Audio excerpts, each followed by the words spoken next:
This is Your Other Brothers podcast.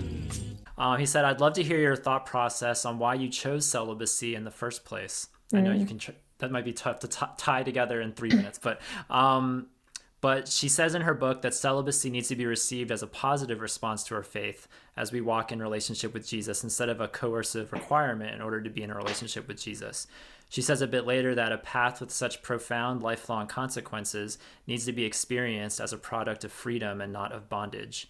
As a celibate gay Christian who grew up in the church, I feel like when I originally chose to pursue celibacy, it was the requirement and bondage feel rather than the received as a positive response and product of freedom feel. But it has slowly been morphing into the positive reasons than the negative ones. So I guess my question would be, did Bridget originally choose celibacy herself for its positiveness and own unique freedoms? Or like me, did she choose it originally as a required burden and later learn the positive aspects? Yeah, it's a really good question. And and the short answer and then the long answer. The short answer is that I did originally choose celibacy as a positive, life-giving thing for me. So that's the short answer. The long answer is that for me and my experience within the context of church, celibacy just wasn't even on my radar. It was never really presented to me ever as being a life choice. Was only ever marriage. And so really the only choices that I saw available to me were either marriage to the opposite sex or marriage to the same sex. Those were the only two options that I thought were viable. And so I felt as if I was kind of torn between having my faith on one side, but living a miserable life. Or on the other side, living, a life that had relationship and intimacy, but foregoing my faith on the other side.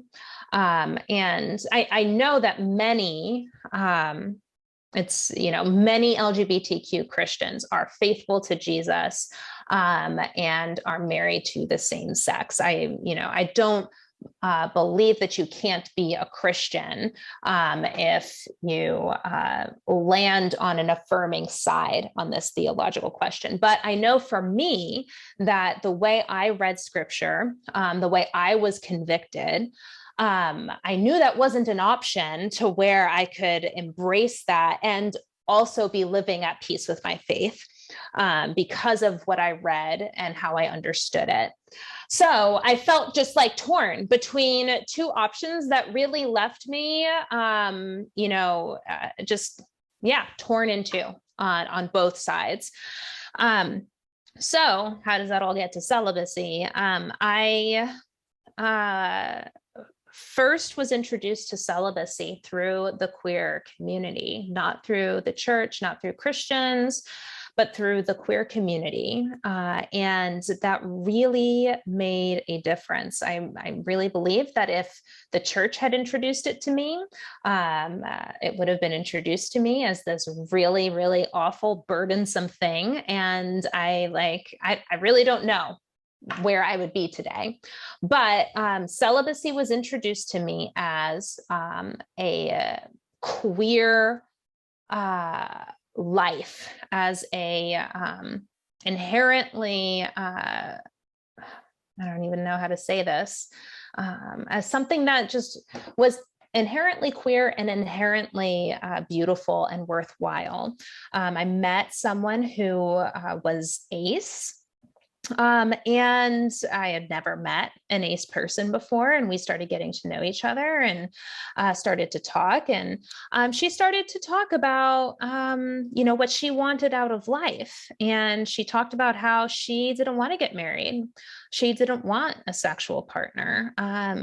She didn't believe that either of those things were necessary to live a happy life. And it was actually really frustrating to her that almost everybody did think those things were necessary to live a happy life, because it was making it difficult for her to find, a partner, because, she didn't want marriage. She didn't want sex. She just wanted someone that she could do life with. A friend is what she wanted. She wanted a friend that, could be committed to her and they could do life together. Or maybe like two friends, but, one friend would be enough. And that's all she wanted out of life. She didn't want, marriage, a nuclear family, sex. Like, she wanted a friend.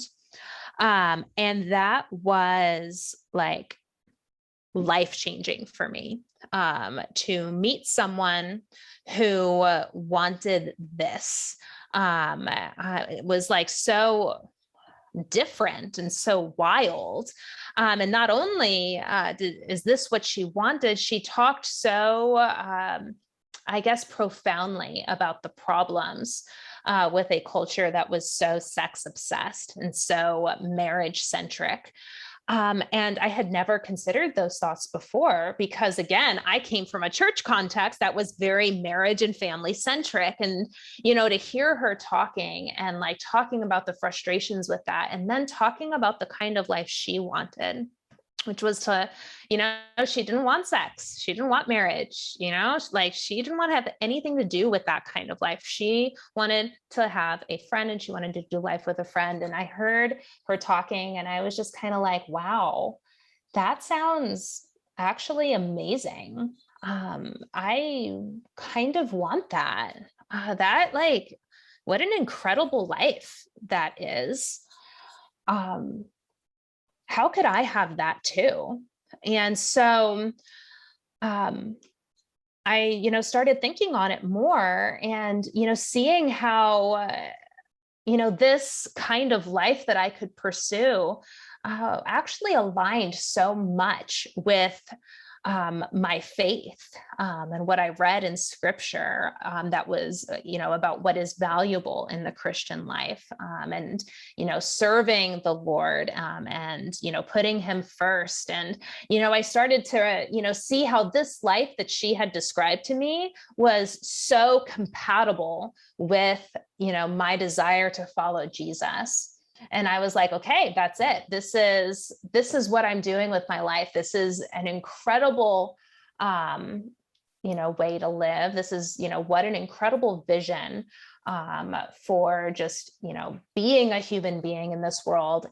And it will allow me to pursue Jesus, and be able to follow him.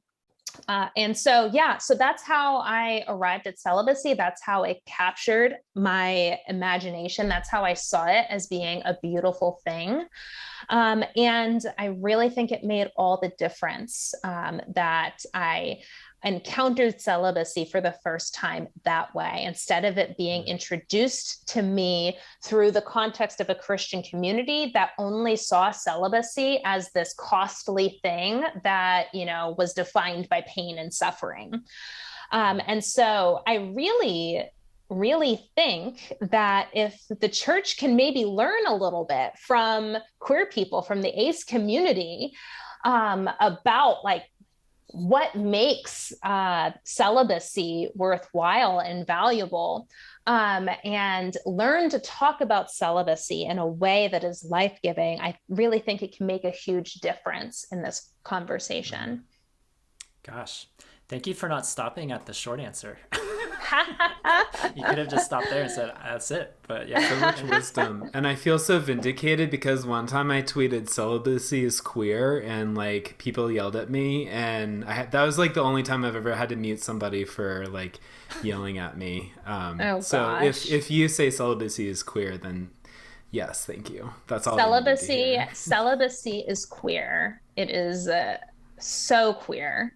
And queer people need to not let it be arrested by toxicity. Yes.